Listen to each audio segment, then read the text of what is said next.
Welcome back to NGCon academy. Golgi apparatus या Golgi bodies को की जो डिस्कवरी है ना, ये एक स्पेशल टेक्निक को यूज करके की गई है। डिस्कवरी कब हुई है, किसने की है, जरा गौर से देखिए मेरी तरफ।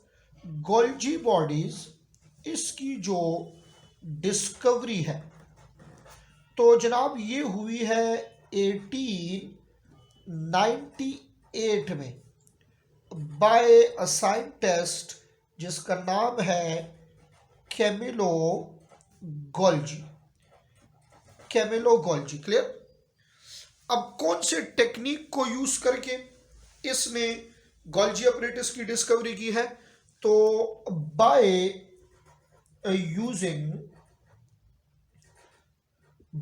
Using staining technique.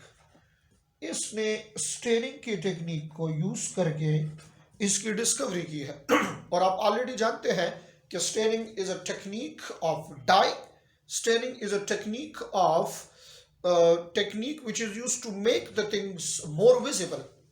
कलर्स करके, डाई करके चीजों को ज्यादा विजिबल बनाना, ये जो है स्टेनिंग का टेक्निक है। तो स्टेनिंग के टेक्निक को यूज करके गोल्जी अपरेटस की डिस्कवरी हुई है।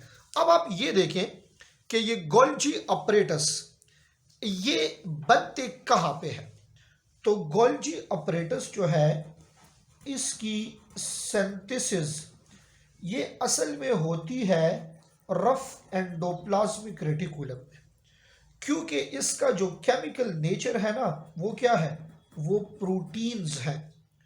और गोल्जी अपरेटस का अगर आप स्ट्रक्चर देखें कि इसमें कौन कौन सी चीजें मौजूद है, जरा गौर से मेरी तरफ देखिए। This point is very important. फिर ड्रा करके आपको बता देता हूं।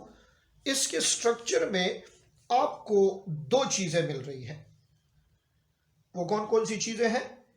एक है हमारे पास वेसिकल्स, एक वेसिकल्स है, और एक इसमें फ्लैट मेम्ब्रेन लाइक स्ट्रक्चर है। तो सिंपल सी चीज स्ट्रक्चर में ये लिख लेते हैं, वेसिकल्स प्लस फ्लैट मेम्ब्रेन। अब जरा इसको मैं ड्रा कर लूं तो ये चीज आपके लिए थोड़ी सी आसान हो जाएगी। गौर से देखिए जरा। सपोज करें कि इधर आपके पास ये न्यूक्लियर मेम्ब्रेन है। ये दो चीजें मैं छोटी छोटी बना के गोल्जी अपरेटस को बड़ा करके ड्रा कर रहा हूं, ठीक है। ये न्यूक्लियर मेम्ब्रेन है, और ऑलरेडी आपको इससे पहले के लेक्चर्स में समझा चुका हूं कि इस न्यूक्लियर मेम्ब्रेन के साथ यहाँ आपके पास मौजूद है कुछ फ्लैट मेम्ब्रेन सिस्टर्ना, जो कि है रफ एंडोप्लाज्मिक रेटिकुलम। ये हो गया आपका रफ एंडोप्लाज्मिक रेटिकुलम। अब आ जाए, इस रफ एंडोप्लाज्मिक रेटिकुलम में प्रोटीन बनेगा ना, तो ये प्रोटीन इससे बाहर निकलेगा। बुक में वर्ड यूज हुआ पिंच ऑफ। तो ये यहां पे मौजूद है आपके पास कुछ वेसिकल्स, दो किस्म के वेसिकल्स हैं, अभी इसको डिफरेंशिएट करते हैं। और ये है वो फ्लैट मेम्ब्रेन, ये वो फ्लैटेंड मेम्ब्रेन है जिसको कहा जाता है सिस्टर्ना। ये एक सिस्टर्ना है, ठीक है।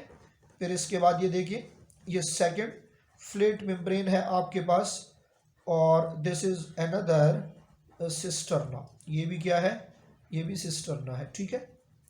ये सिस्टर्ना जो है ये इसमें और एंडोप्लाज्मिक रेटिकुलम के सिस्टर्ना में कुछ डिफरेंस है। क्या डिफरेंस आपको नजर आ रही है? देखिए, आसान सी बात है। इसमें डिफरेंस ये है कि उसका जो फ्लैट मेम्ब्रेन है वो कंटिन्यूस है, मतलब अलग अलग नहीं है। और इसका जो मेम्ब्रेन है ये क्या है? ये डिसकंटिन्यूस है। ये अलग अलग फ्लैट मेम्ब्रेन्स हैं हमारे पास। ये देखें, ये यहाँ पे अब और वेसिकल्स जो है आपके पास मौजूद है। अब जरा गौर करें, इसमें दो चीजें आपको नजर आ रही हैं। ये जो टॉप पे आपको वेसिकल नजर आ रहा है, ये कौन सा वेसिकल है? इसको कहा जाता है ट्रांसपोर्ट वेसिकल। ये क्या है? ये है ट्रांसपोर्ट वेसिकल। और ये जो आपको वेसिकल्स नजर आ रहे हैं जो इससे डिटैच हो रहे हैं, ये है सिक्रीटरी वेसिकल्स। क्या है ये? Secretory vesicle. और ये जो फ्लैट मेम्ब्रेन नजर आ रहा है ये क्या है, ये सिस्टर्ना है। अब जरा मेरी बात ध्यान से सुने, ये न्यू सिस्टर्ना कैसे बनेंगे, गोल्जी अपरेटस जब बनता है ये न्यू सिस्टर्ना कैसे बनेंगे, गौर करें, आसान है। यहां देखें, इधर प्रोटीन बना और वो प्रोटीन बाहर निकला, कौन से फॉर्म में, वेसिकल के फॉर्म में, और ये वेसिकल आके इधर ऐसे फैल गया है। तो भाई रफ एंडोप्लाज्मिक में सिंथेसाइज होके they will pinch of cytoplasm की तरफ आएंगे, और साइटोप्लाज्म की तरफ जब आ जाते हैं तो उस प्रोटीन पार्टिकल से क्या बन जाता है, इसका सिस्टर्ना बन जाता है। न्यू सिस्टर्ना जो है ये ऐसे बनेगा। क्लियर हो गई है बात। अब अगर आप देखें कि इस गोल्जी अपरेटस का अगर पूछा जाए कि यूनिट क्या है, तो unit of Golgi apparatus is generally called dictyosome. इसको क्या कहा जाता है, डिक्टियोसोम इसको कहा जाता है। एक एक गोल्जी अपरेटस में आपको दो रीजन्स नजर आ रहे हैं।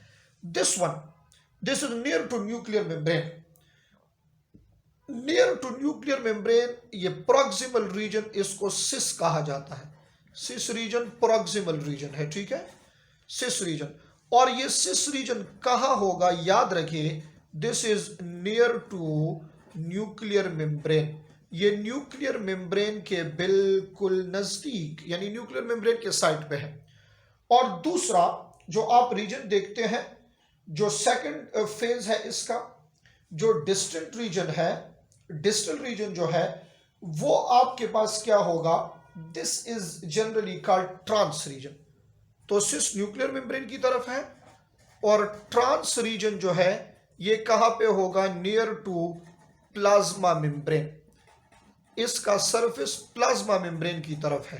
अब याद रखें, आसान सी बात है, इधर मेरी तरफ देखें गौर से, इधर आपके पास आके प्लाज्मा मेम्ब्रेन बनेगा ना, तो surface area of the plasma membrane, ये ऑलरेडी प्लाज्मा मेम्ब्रेन के टॉपिक में मैं पढ़ा चुका हूं कि प्लाज्मा मेम्ब्रेन का सरफेस एरिया कौन बनाता है, गोल्जी अपरेटस बनाता है। कैसे बनाता है, सिंपल है, क्योंकि इसमें चीजें आगे क्या होती है, पैक होती है। और ये आपको आसानी से समझ आएंगी जब हम यहाँ पे पढ़ लें फंक्शंस ऑफ गोल्जी अपरेटस, कि गोल्जी अपरेटस कौन कौन से फंक्शंस में इन्वॉल्व है। नंबर 1, सबसे पहले ये इन्वॉल्व है स्टोरेज में, कुछ चीजों की ये क्या करेगा, स्टोरेज करेगा।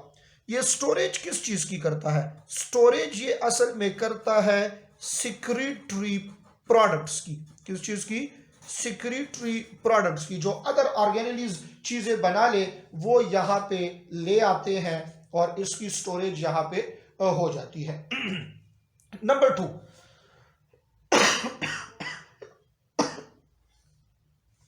इसका जो और फंक्शन है, द वेरी मोस्ट इंपॉर्टेंट, इसमें होती है मॉडिफिकेशन। मॉडिफिकेशन इसमें होती है, डिफरेंट मॉलिक्यूल्स की, डिफरेंट प्रोडक्ट्स की इसमें मॉडिफिकेशन होती है। पैकेजिंग होती है इसमें, भाई पैकिंग ऑफ डिफरेंट मटेरियल, ये होता है इसके अंदर सिक्रीटरी प्रोडक्ट्स की specially. And the very most important thing, एक फंक्शन है इसका, ये मोनोसेकेराइड को, इसके अंदर मोनोसेकेराइड कंबाइन होके बन जाते हैं पॉलीसेकेराइड, ठीक है।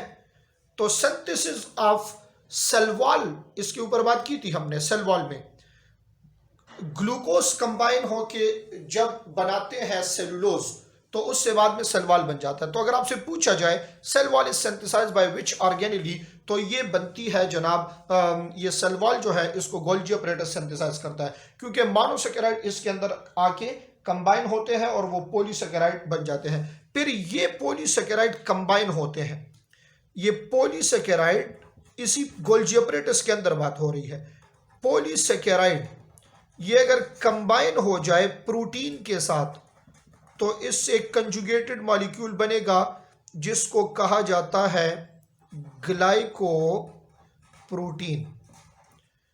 यही पॉलीसेकेराइड ये अगर जाके कंबाइन हो जाए, पॉलीसेकेराइड इसके अंदर ये कंबाइन हो जाते हैं लिपिड्स के साथ, तो इससे क्या बन जाता है, इससे बन जाता है glycolipid. lipid. It means modification of simple molecules, small molecules into large complex conjugated molecules. Modification of large complex molecule, simple molecule into large complex molecule. This is the function of Golgi apparatus. और एक और important चीज जो कि हमारे पास है, surface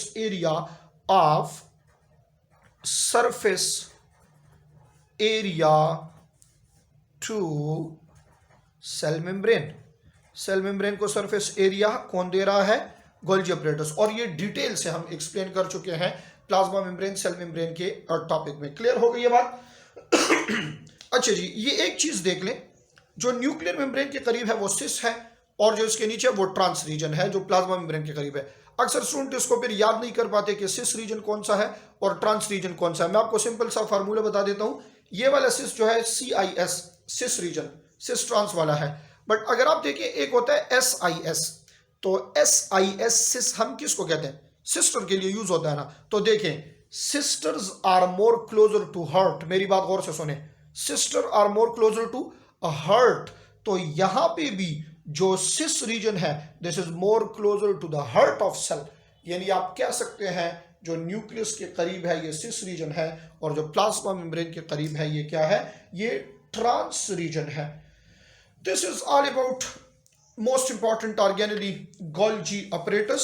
और इसके फंक्शंस आपने जरूर याद करने हैं, which is involved in storage, modification, packaging, synthesis of polysaccharide from monosaccharide, modification of simple molecule into conjugated molecule like glycoprotein, glycolipids, etc.